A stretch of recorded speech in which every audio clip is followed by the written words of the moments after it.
ഞാൻ നിങ്ങളുടെ പ്രഭാഷണത്തിലേക്ക് കയറുന്നതിന് ഒരു സത്യം പറഞ്ഞുതരാം.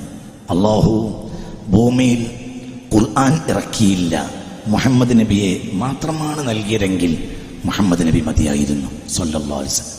ഖുർആൻ ഇല്ലെങ്കിലും മുഹമ്മദ് നബി മതിയായിരുന്നു സ്വല്ലല്ലാഹു അലൈഹി വസല്ലം. ഇതെൻ്റെ ഒരു പുതിയ സ്റ്റേറ്റ്മെൻറ്റാണ്. പണ്ടൊരിക്കൽ ഞാൻ പറഞ്ഞിട്ടുണ്ട്, ഒന്ന് കനത്ത് പറയാം. നേരെ മറിച്ച് അള്ളാഹു ഭൂമിയിൽ ഖുർആനെ നൽകി, മുഹമ്മദ് മുസ്തഫ അതില്ലെങ്കിൽ ഒരാൾക്കും ഹിദായത്ത് കിട്ടൂല. അള്ളാഹു നമ്മളെ കാക്കട്ടെ. ഒരിക്കൽ കിട്ടൂല, ഒരാൾ കിട്ടൂല, കിട്ടില്ല, സംഭവിക്കൂല. റഹ്മത്തുള്ള കാസിമിയുടെ പുതിയൊരു സ്റ്റേറ്റ്മെൻ്റാണ് നമ്മളിപ്പോൾ കേട്ടത്. അദ്ദേഹം പറഞ്ഞത് ഖുർആൻ ഇറക്കിയിട്ടില്ലെങ്കിലും മുഹമ്മദ് നബിയെ മാത്രമായിരുന്നു ഇറക്കിയതെങ്കിൽ നബി മതിയായിരുന്നു, ഖുർആൻ്റെ ആവശ്യം ഇല്ലായിരുന്നു എന്നുള്ളത്. ഹിദായത്ത് ലഭിക്കുന്നതുമായിട്ട് ബന്ധപ്പെട്ട കാര്യത്തെക്കുറിച്ചാണ് മൂപ്പര് സംസാരിക്കുന്നത്.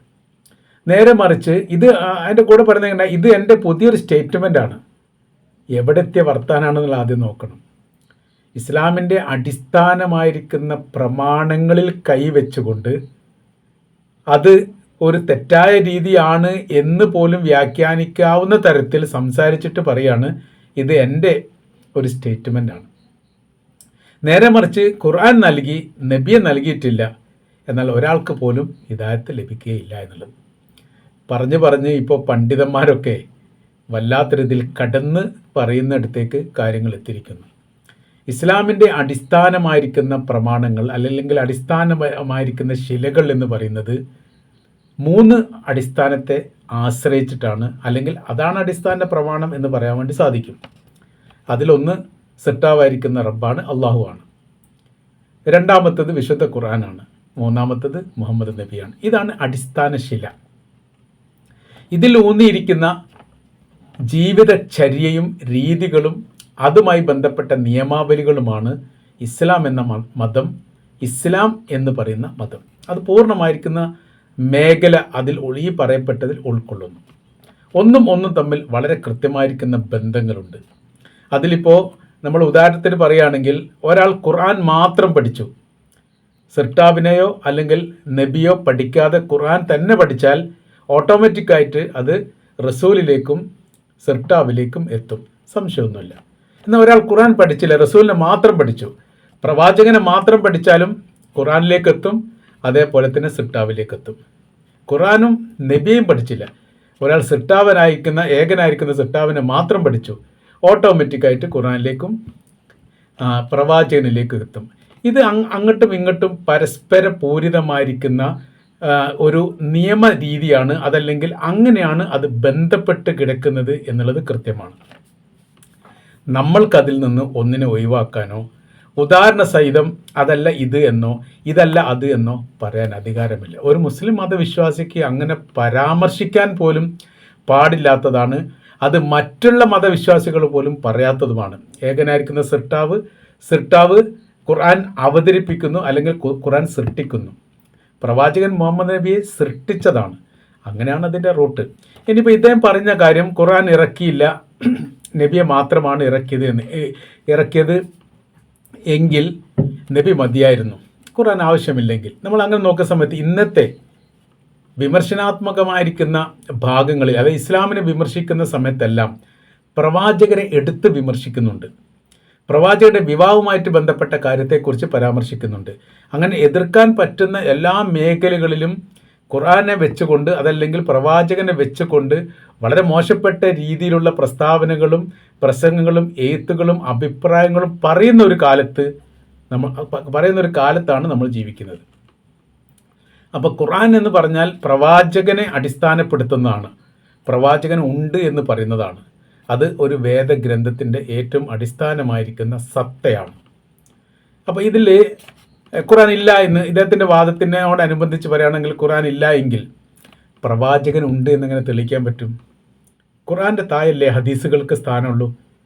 ഹദീസ് പ്രമാണങ്ങൾ പരിധിക്കൊണ്ട് പ്രവാചകൻ ഉണ്ട് എന്ന് തെളിയിക്കാൻ പറ്റുമോ? ഇല്ല. പ്രാമാണിക ഗ്രന്ഥം എന്ന് പറയുന്നത് വിശുദ്ധ ഖുർആനാണ്. വിശുദ്ധ ഖുർആൻ ഉണ്ട് എന്നതിനോടനുബന്ധിച്ചാണ് ബാക്കിയെല്ലാം ഉണ്ടാവുന്നത്. അപ്പോൾ അത് മാറ്റി നിർത്തി അവിടെ പ്രവാചകൻ മാത്രം മതി എന്ന് പറഞ്ഞാൽ നമ്മളാരും പ്രവാചകനെ കണ്ടിട്ടില്ല. നമ്മൾ പ്രവാചകനെ കേൾക്കുകയാണ് ചെയ്യുന്നത്, അത് ഖുർആനിലൂടെ, പിന്നീട് ഹദീസിലൂടെ. ഖുർആൻ അടിസ്ഥാനം, പിന്നീട് ഹദീസിലൂടെ. ഹദീസ് പ്രമാണത്തിൻ്റെ എല്ലാത്തിൻ്റെയും മേലുള്ള, ഖുർആൻ്റെ മേലെയുള്ള അടിസ്ഥാന ഗ്രന്ഥമാണോ? അല്ല, ഖുർആനാണ് അടിസ്ഥാനം.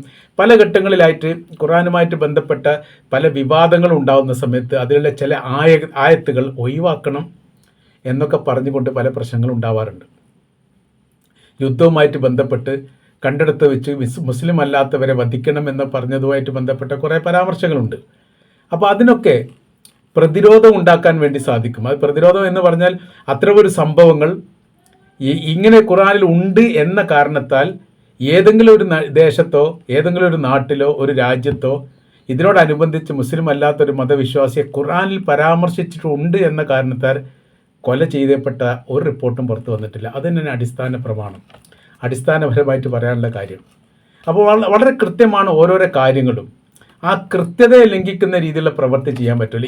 ഈ ക്രിസ്തുമത വിശ്വാസത്തിൻ്റെ അടിസ്ഥാനം എന്താണ്? യേശു ക്രിസ്തുവാണ്. യേശു ക്രിസ്തു പറഞ്ഞ ആരാണ്? അവരുടെ വിശ്വാസപ്രകാരം ദൈവത്തിൻ്റെ പുത്രനാണ്, ദൈവത്തിൻ്റെ മാതാവാണ് മറിയം. 3 പ്രമാണങ്ങളാണ് അവരുടെ അടിസ്ഥാനം. അതിലേതിനെ ഒഴിവാക്കാൻ പറ്റുക? ഏറ്റവും പ്രമാണമായിരിക്കുന്ന അല്ലെങ്കിൽ ഏറ്റവും പ്രാധാന്യമായിരിക്കുന്ന ആൾ എന്ന് പറയാൻ യേശു ക്രിസ്തുവാണ്. അപ്പോൾ ക്രിസ്ത്യാനികളുടെ പള്ളിയിൽ പോയി കഴിഞ്ഞാൽ യേശു ക്രിസ്തു ഉണ്ടാവും, അപ്പുറത്ത് മറിയം ഉണ്ടാവും, ഇപ്പുറത്ത് ദൈവമായിട്ടുണ്ടാവും. യേശു ക്രിസ്തുവിൻ്റെ പിതാവ് ദൈവത്തിൻ്റെ പുത്രനായിട്ട്. ഇതൊക്കെ ഒരു മതവിശ്വാസത്തിൻ്റെ കൃത്യമായിരിക്കുന്ന രേഖകളാണ്.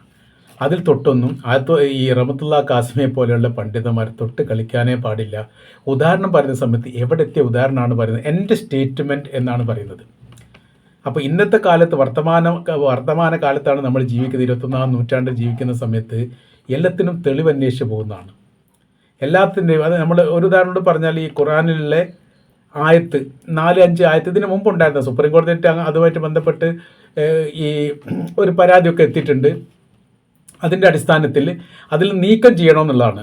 അപ്പോൾ കോടതി ചെലവും അതിൻ്റെ സമയനഷ്ടത്തിന് ഫൈനും അടിച്ചിട്ടാണ് അത് തള്ളപ്പെട്ടു പോയത്. ഇവിടെ ഖുർആനിലെ ഏതെങ്കിലും ഒരു ആയത്ത് മാറ്റണം എന്ന് പറയുകയാണെങ്കിൽ, ഒരു ഭരണകൂടം പറയുകയാണെങ്കിൽ, യഥാർത്ഥത്തിൽ ഇത് ആരാണ് മാറ്റേണ്ടത്? ഏത് രാജ്യമാണ് മാറ്റേണ്ടത്? ഏത് പണ്ഡിതനാണ് മാറ്റേണ്ടത്? അങ്ങനെ സംവിധാനം ഉണ്ടോ? അങ്ങനെ സംവിധാനം ഇല്ലല്ലോ. കാരണം നമ്മൾ എഴുതിയ ഗ്രന്ഥമല്ലല്ലോ ഖുർആൻ. അപ്പോൾ നമുക്ക് മാറ്റാനും പറ്റില്ലല്ലോ. നേരെ മറിച്ച് ബൈബിളിൽ മാറ്റം വരുത്തണമെന്ന് വിചാരിച്ചാലോ മാറ്റം വരുത്താൻ പറ്റും. മാർപ്പാപ്പക്ക് അതിന് അധികാരമുണ്ട്. 100-ലധികം തവണ ഏറ്റവും ചുരുങ്ങിയത് അതിൽ മാറ്റത്തിരുത്തുകൾ വരുത്തിയിട്ടുണ്ട്. യേശുവിൻ്റെ കാലത്തിന് ശേഷം പല മാർപ്പാപ്പന്മാർ വരുന്ന സമയത്ത് അവർക്ക് അതിനനുസരിച്ച് ഇങ്ങോട്ട് മാറ്റം വരുത്താൻ അവർക്ക് അധികാരമുണ്ട്. ഖുർആനിൽ മാറ്റം വരുത്താൻ വേണ്ടി ആർക്കെങ്കിലും അധികാരമുണ്ടോ? ഇല്ല. ഇങ്ങനെ പ്രശ്നം ഉണ്ടാക്കുക എന്നല്ലാതെ ഒരാൾക്കും ലോകാടിസ്ഥാനത്തിൽ ലോകത്തിലെ എല്ലാ മുസ്ലിങ്ങളും സംഘടിച്ചാൽ പോലും നടക്കാത്തൊരു കേസാണ്.